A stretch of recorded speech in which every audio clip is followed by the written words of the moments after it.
NCP যদি গণ অভ্যুত্থান পরবর্তী সরকার বা গণ অভ্যুত্থানের ফসলের সরকার হয়ে থাকে, আমি ইশরাক হোসেন আমি কি শেখ হাসিনার পক্ষের কেউ ছিলাম, নাকি শেখ হাসিনার বিপক্ষে আন্দোলনটাও কম করেছি, নাকি শেখ হাসিনার মধু খেয়ে আমি রাজনীতি করেছি, সেটার জবাব জনগণ জানে কিভাবে দিতে হয়, এই সরকারকে প্রয়োজন সম্মত দিয়ে দিবে।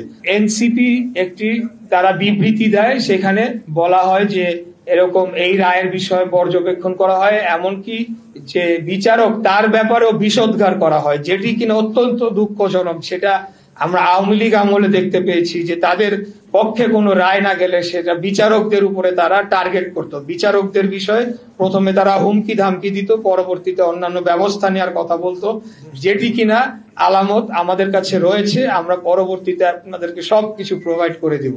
তো আমার বিপক্ষে কেন, তার কারণ হচ্ছে জাস্ট বিকজ আমি বিএনপির প্রার্থী, ধানের শীষের মনোনীত প্রার্থী, এবং তারা চাচ্ছে যে তাদের নিজস্ব দলীয় ব্যক্তিদেরকে প্রশাসক হিসেবে বসাবে এবং আগামী নির্বাচনের সময় একটা ফায়দা লুটবে। এবং বর্তমানে যে অর্থনৈতিক লুটপাট চলছে নগর ভবন কেন্দ্রিক এবং বিভিন্ন ঠিকাদারি বিভিন্ন বিল সবকিছুতে, সেগুলা চলমান রাখার জন্য তারা এখন আমাকে বাধা প্রদান করার সিদ্ধান্ত নিয়েছে। ঢাকা সিটি দক্ষিণ কর্পোরেশন নির্বাচনের 2020 সালে যে নির্বাচনটি হয়েছিল, সেখানে ধানের শীষের পক্ষ থেকে বাংলাদেশ জাতীয়তাবাদী দলের প্রার্থী হিসেবে আমি ইশরাক হোসেন সেখানে পার্টিসিপেট করেছিলাম, অংশগ্রহণ করে নির্বাচন করেছিলাম।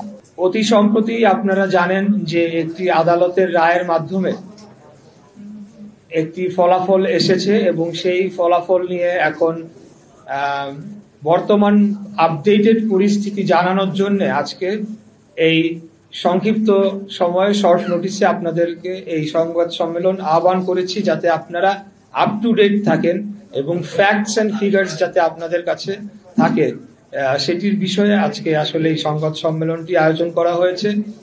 আমার সাথে আমার দুই পাশে রয়েছেন আমাদের বিজ্ঞ আইনজীবী প্যানেল, যারা দীর্ঘদিন এই মামলাটি লড়েছেন এবং লড়ে তার একটি আমাদের যে কাঙ্ক্ষিত ফল ন্যায় বিচার সেটি আমাদেরকে বয়ে নিয়ে এসেছেন। আরো আছেন আমাদের পাশে সাবেক সচিব জনাব মশিউর রহমান সাহেব, যিনি এই মামলার রায় পাওয়ার পর থেকেই আমাদেরকে সব ধরনের সাচিবিক সহযোগিতা বলেন, ব্যুরোক্রেসির সাথে হ্যান্ডলিং এর যে বিষয়টি বলেন, সবকিছুই তিনি করে আসছেন।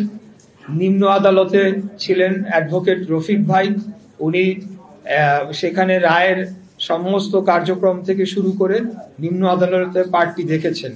আছেন ব্যারিস্টার এহসান ভাই, যিনি পরবর্তীতে উচ্চ আদালতের যে কোনো বিষয় নিয়ে তিনি কাজ করে চলেছেন এবং সেই ব্যাপারে উনি আমাদের আইনি সহায়তা দিচ্ছেন। এবং সর্বশেষ আমার বাম পাশে বসা আছে অ্যাডভোকেট নুরুল ইসলাম জাহিদ সাহেব, যিনি একজন নিজেও আইনজীবী এবং নির্বাচন কমিশন, তিনি আমাদের filing lawyer by the way, এবং নির্বাচন কমিশন থেকে শুরু করে আইন মন্ত্রণালয়ে যে বিভিন্ন সময় আমাদের আইনি সহায়তা দেওয়া এবং এই কার্যক্রমকে এগিয়ে নিয়ে যাওয়ার জন্য যে প্রয়োজনীয় পদক্ষেপ নেওয়া, সেটি আমার পক্ষ থেকে করে আসছে। এবার আমি আপনাদেরকে বলছি যে আজকের যে বিষয়, মূলত যে বিষয়ে আপনাদেরকে এই সংবাদ সম্মেলন আহ্বান করেছি, ঢাকা দক্ষিণ সিটি কর্পোরেশন নির্বাচনে আদালতের রায়ের আলোকে নির্বাচন কমিশন কর্তৃক গ্যাজেট পরবর্তী শপথ পাঠ ও দায়িত্ব গ্রহণের দাবিতে সংবাদ সম্মেলন করছি।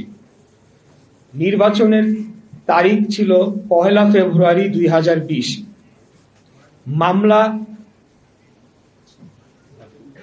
মামলা সাবমিটের তারিখ ছিল 3রা মার্চ 2020। অর্থাৎ 30 দিনের মধ্যে মামলা করার যে বাধ্যবাধকতা রয়েছে, সেই বাধ্যবাধকতা মেনেই তখনই আমরা মামলাটি করেছি।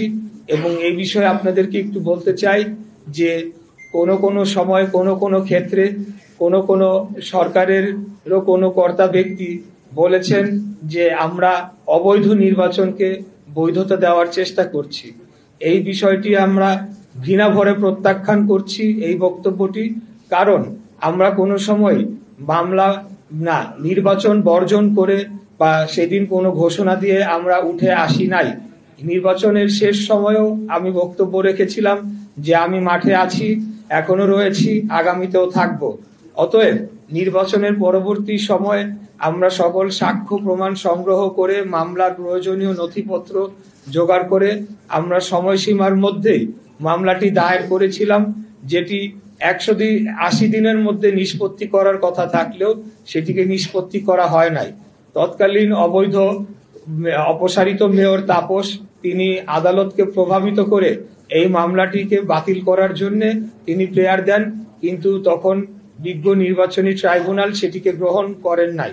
এর পরিপ্রেক্ষিতে তিনি হাইকোর্টে যান, গিয়ে মামলাটিকে দীর্ঘদিন স্টে করে রাখেন। আমরা অনেক চেষ্টা সত্ত্বেও সেখানে কোনো ধরনের কিছু করতে পারি নাই, কারণ আদালত সম্পূর্ণ নিয়ন্ত্রণে ছিল ফ্যাসিবাদী আওয়ামী সরকারের নিয়ন্ত্রণে। পরবর্তীতে আমরা মামলাটির স্টে ভ্যাকেট করে আবারও ট্রাইব্যুনালে নিয়ে আসি এবং সেখানে পূর্ণাঙ্গ সাক্ষী, শুনানি, যুক্তি, তর্ক, যত আইনি পদক্ষেপ অনুসরণ করা দরকার সবকটি সম্পন্ন করে আমরা রায়টি পেয়েছি।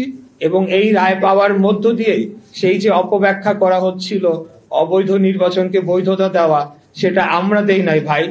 অবৈধ নির্বাচনকে বৈধতা আদালত দিয়েছেন বিচারিক প্রক্রিয়ার মাধ্যমে, সেটাকে মেনে নিতে হবে। সেটা যদি কেউ মানতে অস্বীকার করে তাহলে ধরে নিতে হবে তারা আদালতকে অবমাননা করছে।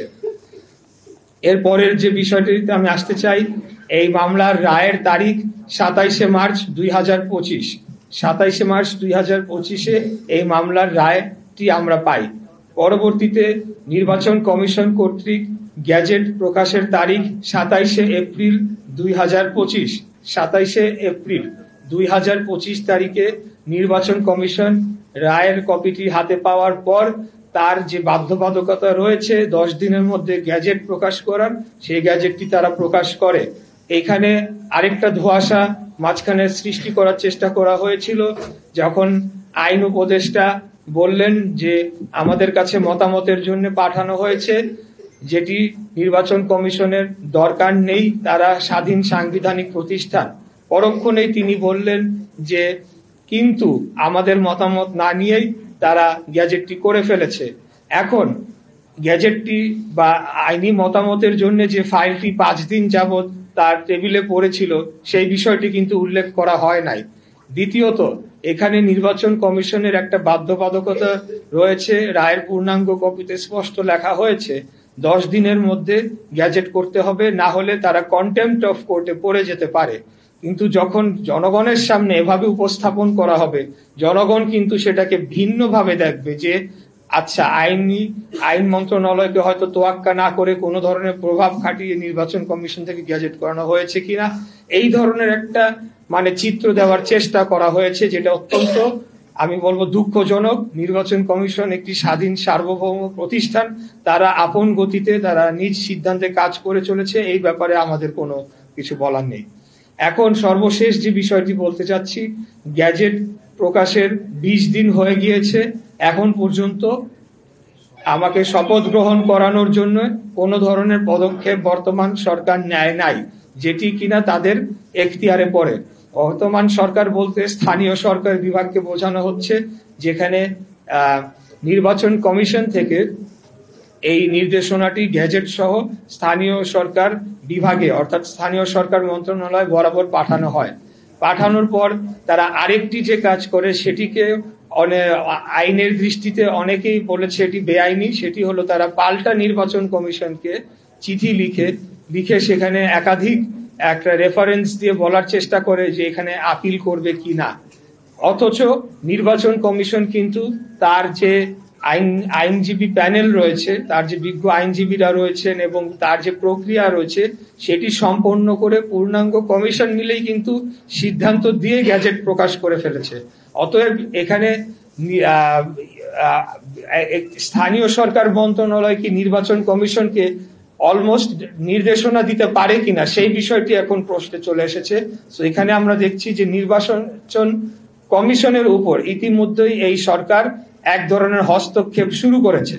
এবং সেটি আগামী জাতীয় নির্বাচনের আগে কি ধরনের প্রভাব ফেলতে পারে সেটা নিয়ে জনগণ এখন শঙ্কিত হয়ে পড়েছে। এদের এই বর্তমান যে অন্তর্বর্তীকালীন সরকারের যে উপদেষ্টা পরিষদ রয়েছে, এই উপদেষ্টা পরিষদের অধীনে একটি সঠিক, সুস্থ, নিরপেক্ষ জাতীয় নির্বাচন অনুষ্ঠিত হতে পারে কিনা সেটা নিয়ে জনমনে এখন শুধু সন্দেহ না, তারা এখন স্পষ্টতই দেখতে পারছে এটি সম্ভব নয়। আর আরেকটি যে কথা বলতে চাই, যে সেই ব্যাপারেও নির্বাচন কমিশনও পাল্টা উত্তর দিয়েছে যে তারা সম্পূর্ণ আইনি ব্যাখ্যা দিয়ে কোন কোন গ্রাউন্ডে কিভাবে তারা এই সিদ্ধান্তটি নিয়েছে এবং গ্যাজেটটি প্রকাশ করেছে। সেটি পাওয়ার পরে স্থানীয় সরকার মন্ত্রণালয় তারা এখন কালক্ষেপণ করার জন্য আবারও চিঠি দিয়েছে। এখন কোথায় দিয়েছে সেটা বলতে পারছি না। কেউ বলছে আইন মন্ত্রণালয় দিয়েছে, কেউ বলছে সলিসিটর অফিসে দিয়েছে। নানা ধরনের কালক্ষেপণের আশ্রয় তারা নিয়েছে। এটির মধ্যে দিয়ে স্পষ্টতই বোঝা যায় যে একটি সরকারের ভেতর একটি সরকার রয়েছে যারা এখন দলীয় আচরণ করছে। তারা একটি বিশেষ দলকে সুবিধা দেওয়ার জন্য তাদের পলিসি অনুযায়ী তারা কাজ করে চলেছে।